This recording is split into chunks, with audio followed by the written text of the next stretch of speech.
شاہ رکن عالم ملتان کے روحانی ستون کی مکمل داستان۔ دوستو، آج میں آپ کو ایک ایسی شخصیت کے بارے میں بتانے جا رہا ہوں جن کا مزار آج بھی ملتان کی پہچان ہے۔ ہر سال لاکھوں لوگ حاضری دیتے ہیں اور جن کی روحانیت کے چرچے آج بھی پوری دنیا میں ہیں۔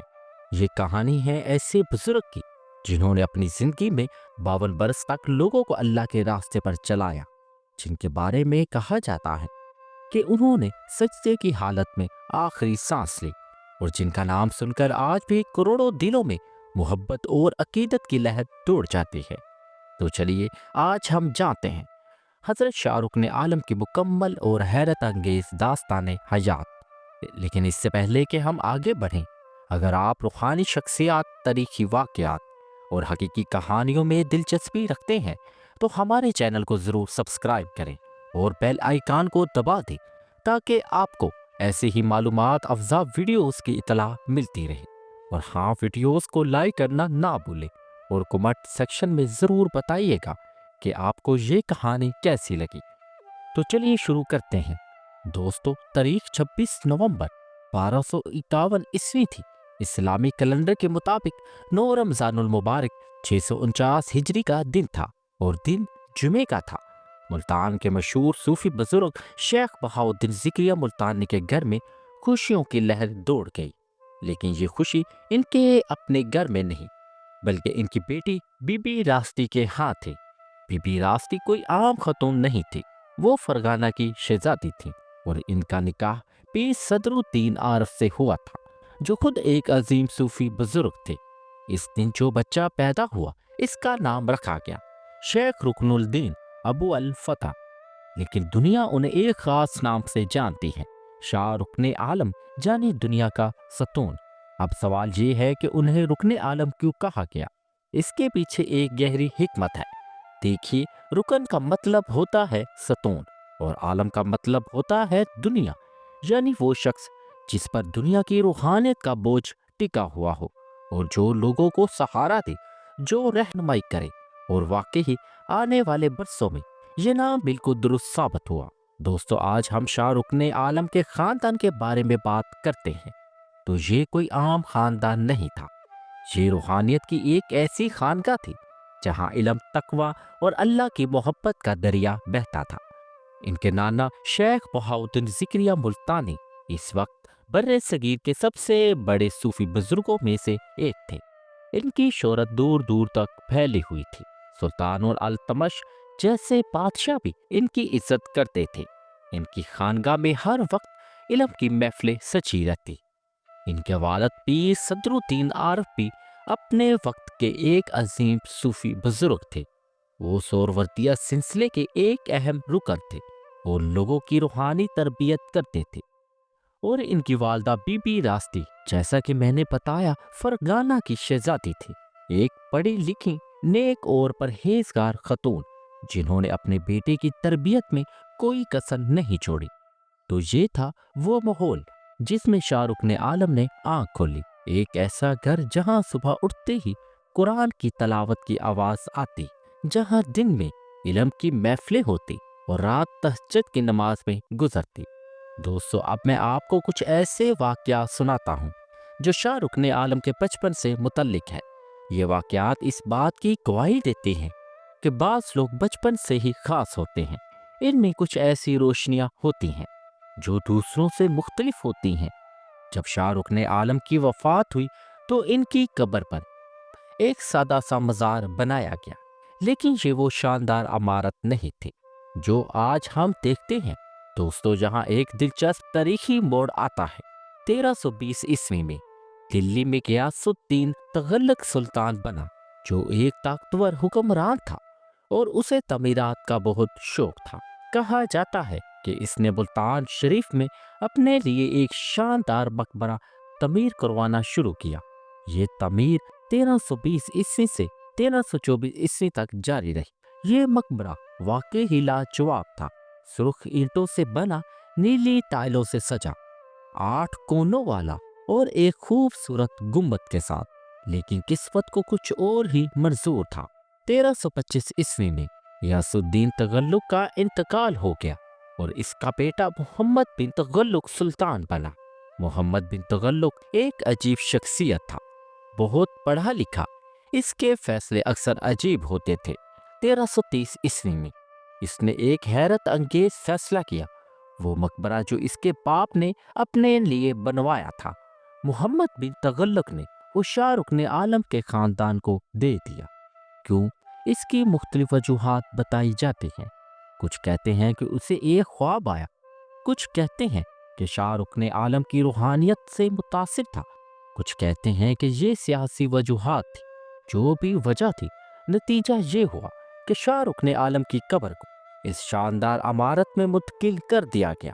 دوستو، یہ مزار واقعی ایک شاہکار ہے۔ آئیے اس کی خصوصیات دیکھتے ہیں۔ یہ 8 کونوں والی عمارت ہے۔ 8 اسلامی فن تعمیر میں بہت اہم نمبر ہے۔ بنیادی طور پر سرخ اینٹوں سے بنا ہوا، جو اس علاقے کی روایتی تعمیرات کی خاصیت ہے۔ نیلی اور سفید ٹائلوں سے سجایا گیا۔ یہ ٹائلز ایران اور وسطی ایشیا کی فنکاری سے متاثر ہیں۔ ایک بڑا اور خوبصورت گنبد جو دور سے نظر آتا ہے، اس کی بلندی تقریباً 58 میٹر 190 فٹ ہے۔ دیواروں کی موٹائی تقریباً 13 میٹر 42 فٹ ہے۔ یہ عمارت کو مضبوطی دیتی ہیں۔ 3 داخلی دروازے ہیں جو مختلف سمتوں سے آنے والے لوگوں کے لیے ہیں۔ جب آپ مزار کے اندر داخل ہوتے ہیں تو ایک روحانی سکون محسوس ہوتا ہے۔ بیچ میں حضرت شاہ رکن عالم کی قبر ہے، سادہ لیکن پرکشش۔ ارد گرد دیواروں پر قرآنی آیات لکھی ہوئی ہیں۔ روشنی کا انتظام ایسا ہے کہ اندر ایک خاص ماحول بنتا ہے۔ دلچسپ بات یہ ہے کہ بازار کے خاتے میں شاہ رکن عالم کے 72 رشتہ داروں کی قبریں بھی ہیں۔ یہ نمبر 72 بہت معنی خیز ہے۔ یہ کربلا کے 72 شہداء کی یاد دلاتا ہے۔ 1970 کی دہائی میں پاکستان کی حکومت نے مزار کی بڑے پیمانے پر مرمت کروائی تھی۔ ٹوٹی ہوئی ٹیلیں بدلی گئیں، دیواروں کو مضبوط کیا گیا اور عمارت کی اصل شان بحال کی گئی۔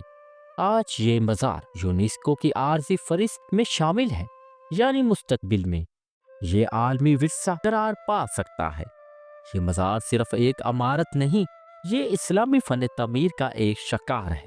تغلق دور کی تعمیرات کا بہترین نمونہ۔ ملتان کی شناخت لاکھوں لوگوں کے لیے روحانی مرکز۔ دور دور سے لوگ اسے دیکھنے آتے ہیں، کچھ زیارت کے لیے، کچھ تاریخ جاننے کے لیے، کچھ فن تعمیر کی خوبصورتی دیکھنے کے لیے۔ دوستو، ہر سال شاہ رکن عالم کے عرس کے موقع پر ملتان میں ایک خاص ماحول ہوتا ہے۔ عرس عربی لفظ ہے جس کا مطلب ہے شادی یا ملاقات۔ صوفیہ کی اصطلاح میں عرس وہ دن ہے جب کوئی بزرگ اس دنیا سے رخصت ہو۔ اسے شادی اس لیے کہتے ہیں کہ روح اپنے اصل مالک سے جا ملی۔ شاہ رکن عالم کا عرس ہر سال 7 جمادی الاول کو منایا جاتا ہے۔ عرس سے کچھ دن پہلے ہی تیاریاں شروع ہو جاتی ہیں۔ مزار کو سجایا جاتا ہے، چراغاں ہوتی ہیں، پھولوں کی سجاوٹ ہوتی ہے، لنگر کے لیے خاص انتظام ہوتے ہیں، ہزاروں لوگوں کے لیے کھانا تیار کیا جاتا ہے۔ عرس کے دن صبح سے ہی لوگ آنا شروع ہو جاتے ہیں۔ بعض لوگ دور دراز سے پیدل چل کر آتے ہیں۔ یہ ان کی عقیدت کا اظہار ہے۔ مزار پر حاضری دیتے ہیں، فاتحہ پڑھتے ہیں اور دعائیں مانگتے ہیں۔ شام کو محفل سماع ہوتی ہے، یعنی قوالی کی محفل۔ مشہور قوال حاضر ہوتے ہیں اور روحانی کلام پیش کرتے ہیں۔ لوگ بیٹھے سنتے ہیں، کچھ جھومتے ہیں، کچھ آنکھیں بند کر کے خود میں گم ہو جاتے ہیں۔ اس کا ایک خاص حصہ لنگر ہے۔ ہزاروں لوگوں کو مفت کھانا کھلایا جاتا ہے۔ یہ شاہ رکن عالم کی روایت کو زندہ رکھتا ہے، جو ہمیشہ غریبوں کو کھانا کھلاتے تھے۔ کچھ لوگ نذرانہ دیتے ہیں، کچھ اپنی خوشی میں کھانا پکواتے ہیں۔ اندازہ لگایا جاتا ہے کہ ہر سال تقریباً 1 لاکھ سے زیادہ لوگ عرس میں شریک ہوتے ہیں۔ یہ صرف پاکستان سے نہیں بلکہ بیرون ملک سے بھی لوگ آتے ہیں۔ اس کے دوران پورے ملتان میں ایک خاص روحانی فضا ہوتی ہے۔ لوگوں کے چہرے پرسکون نظر آتے ہیں، محبت اور بھائی چارے کا ماحول ہوتا ہے۔ امیر اور غریب، پڑھے لکھے اور ان پڑھ، سب ایک جگہ جمع ہوتے ہیں۔ ان میں کوئی فرق نہیں ہوتا۔ یہ وہی سبق ہے جو شاہ رکن عالم نے دیا تھا کہ اللہ کے ہاں سب برابر ہے۔ دوستو، اب سوال یہ ہے کہ شاہ رکن عالم نے کیا چھوڑا؟ ان کا اثر کیا ہے؟ سب سے بڑا ورثہ ہے ان کی روحانی تعلیمات۔ آج بھی لوگ ان کے اقوال پڑھتے ہیں اور ان پر عمل کرنے کی کوشش کرتے ہیں۔ سہروردیہ سلسلہ آج بھی دنیا بھر میں موجود ہے اور شاہ رکن عالم اس سلسلے کے اہم ستون ہیں۔ ملتان کو شہر اولیاء کہا جاتا ہے اور اس میں شاہ رکن عالم کا بڑا کردار ہے۔ ان کا مزار ملتان کی سب سے مشہور عمارت ہے اور یہ شہر کی علامت بن چکی ہے۔ جب بھی کوئی ملتان کا نام لیتا ہے شاہ رکن عالم کا ذکر ضرور آتا ہے۔ ان کے مزار نے فن تعمیر میں بھی ایک معیار قائم کیا۔ بعد میں جو مزارات بنے ان میں اس مزار کی خصوصیات کی جھلک ملتی ہے۔ آج بھی طلبہ اور محققین اس عمارت کا مطالعہ کرتے ہیں۔ شاہ رکن عالم نے جو لنگر کی روایت شروع کی وہ آج بھی جاری ہے۔ نہ صرف ان کے مزار پر بلکہ پورے پاکستان سے بہت سے مزارات پر لنگر ہوتا ہے۔ یہ غریبوں کی خدمت کا ایک طریقہ ہے جو شاہ رکن عالم نے سکھایا تھا۔ شاہ رکن عالم نے علم کو بہت اہمیت دی۔ انہوں نے لوگوں کو پڑھنا لکھنا سکھایا۔ آج بھی ان کی خانقاہ کے قریب دینی تعلیم کے ادارے موجود ہیں۔ شاہ رکن عالم نے محبت اور رواداری کا درس دیا۔ ان کی تعلیمات میں نفرت اور تعصب کے لیے کوئی جگہ نہیں تھی۔ آج کے دور میں جب دنیا میں نفرت بڑھ رہی ہے ان کا پیغام اور بھی اہم ہو رہا ہے۔ سب سے بڑا اثر تو یہ ہے کہ شاہ رکن عالم لوگوں کے دلوں میں زندہ ہیں۔ لاکھوں لوگ ان سے محبت کرتے ہیں، ان کو یاد کرتے ہیں، ان کی زیارت کو جاتے ہیں۔ یہ محبت صدیوں سے چلی آ رہی ہے اور آگے بھی چلتی رہے گی۔ دوستو اب آتے ہیں اس سوال پر کہ شاہ رکن عالم کی زندگی سے کیا سیکھا جا سکتا ہے۔ شاہ رکن عالم نے زندگی بھر علم حاصل کیا، قرآن حدیث فقہ تصوف سب میں مہارت حاصل کی۔ علم حاصل کرو اور کبھی نہیں رکنا چاہیے۔ جتنا زیادہ علم ہو اتنا بہتر ہے۔ ان کی سب سے بڑی تعلیم تھی نفس کی اصلاح۔ اپنے اندر جھانکیے، اپنی کمزوریاں دیکھیے اور انہیں دور کرنے کی کوشش کریں۔ شاہ رکن عالم اتنے بڑے بزرگ ہونے کے باوجود انتہائی عاجز تھے۔ چاہے آپ کتنے بھی بڑے ہو جائیں، عاجزی نہ چھوڑیں۔ تکبر برباد کر دیتا ہے۔ وہ ہمیشہ لوگوں کی خدمت کرتے، دوسروں کی مدد کریں، خاص طور پر غریبوں، بیماروں اور کمزوروں کی۔ انہوں نے کبھی جلدی نہیں کی، کبھی غصہ نہیں کیا، صبر سے کام لیا۔ ہر مشکل میں ٹھہرے اور سوچ سمجھ کر فیصلہ کریں، اور وہ ہر معاملے میں اللہ پر بھروسہ رکھتے تھے۔ محنت کریں لیکن نتیجہ اللہ پر چھوڑ دیں، اللہ پر توکل رکھیں۔ شاہ رکن عالم ہر کسی کے ساتھ برابر سلوک کرتے تھے۔ کسی کے ساتھ امیری، غریبی، نسل، رنگ یا کسی بھی بنیاد پر تفریق نہیں کرے۔ وہ لوگوں میں رہے لیکن دنیا کو دل میں نہیں بسایا۔ دنیا کی چیز استعمال کریں لیکن اس کے غلام نہ بنے۔ عمر کے آخری دن تک وہ عبادت کرتے رہے۔ عبادت میں کبھی سستی نہ کریں، یہی اصل کامیابی ہے۔ دوستو، لوگ شاہ رکن عالم کے بارے میں کچھ عام سوالات پوچھتے ہیں۔ آئیے ان کے جوابات دیکھتے ہیں۔ دیکھیں، مزار پر جانا کوئی فرض نہیں، لیکن اگر کوئی عقیدت سے جائے، دعا کرے، فاتحہ پڑھے تو اچھا عمل ہے۔ اصل چیز ہے بزرگوں کی تعلیمات پر عمل کرنا۔ اگر آپ شاہ رکن عالم کی تعلیمات پر عمل کریں تو یہ سب سے بڑی زیارت ہے۔ کرامات کے بارے میں مختلف روایات ہیں، کچھ مستند ہیں، کچھ میں مبالغہ ہو سکتا ہے، لیکن ایک بات یقینی ہے، شاہ رکن عالم ایک عظیم بزرگ تھے۔ ان کی روحانیت بہت اونچی تھی اور اللہ نے انہیں بہت سی نعمتیں دی تھیں۔ اصل چیز ہے ان کی تعلیمات، نہ کہ صرف کرامات۔ دوستو، شاہ رکن عالم کی زندگی ایک روشن مثال ہے۔ انہوں نے دکھایا علم اور عمل دونوں ضروری ہیں۔ عاجزی اور محبت سے دل جیتے جاتے ہیں۔ لوگوں کی خدمت اصل عبادت ہے۔ دنیا میں رہتے ہوئے بھی روحانیت حاصل کی جا سکتی ہے۔ 26 نومبر 1951 کو ملتان میں پیدا ہوئے۔ 83-84 سال کی عمر میں 3 جنوری 1335 عیسوی کو سجدے میں اللہ سے جا ملی، لیکن ان کی روح، ان کی تعلیمات، ان کا اثر آج بھی زندہ ہے۔ ان کا مزار آج بھی ملتان میں کھڑا ہے، لوگوں کو راہ دکھاتا ہے۔ ہر سال لاکھوں لوگ ان کے عرس میں شرکت کرتے ہیں۔ ان کی تعلیمات آج بھی پڑھی اور سنائی جاتی ہیں۔ یہ ہے ایک سچی زندگی کا اثر جو شخص اللہ کے لیے جیتا ہے اللہ اسے امر کر دیتا ہے۔ تو دوستو، اگر آپ کو یہ کہانی پسند آئی تو ویڈیو کو لائک ضرور کریں، یہ ہماری بہت بڑی ہمت افزائی ہے۔ شیئر کریں تاکہ یہ ویڈیو زیادہ سے زیادہ لوگوں تک پہنچے، اور سبسکرائب کریں اور بیل آئیکن کا بٹن دبا دیں تاکہ آئندہ ایسی معلومات افزا ویڈیوز آپ تک پہنچتی رہیں۔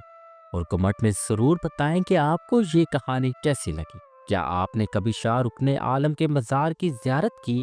اور ہاں، اگر آپ چاہتے ہیں کہ ہم کسی اور بزرگ کی زندگی کے بارے میں ویڈیو بنائیں تو کمنٹ میں ضرور بتائیے گا۔ اللہ آپ سب کو خوش رکھے، آمین ثم آمین۔ اس کے ساتھ ہی مجھے اجازت دیں، اللہ حافظ۔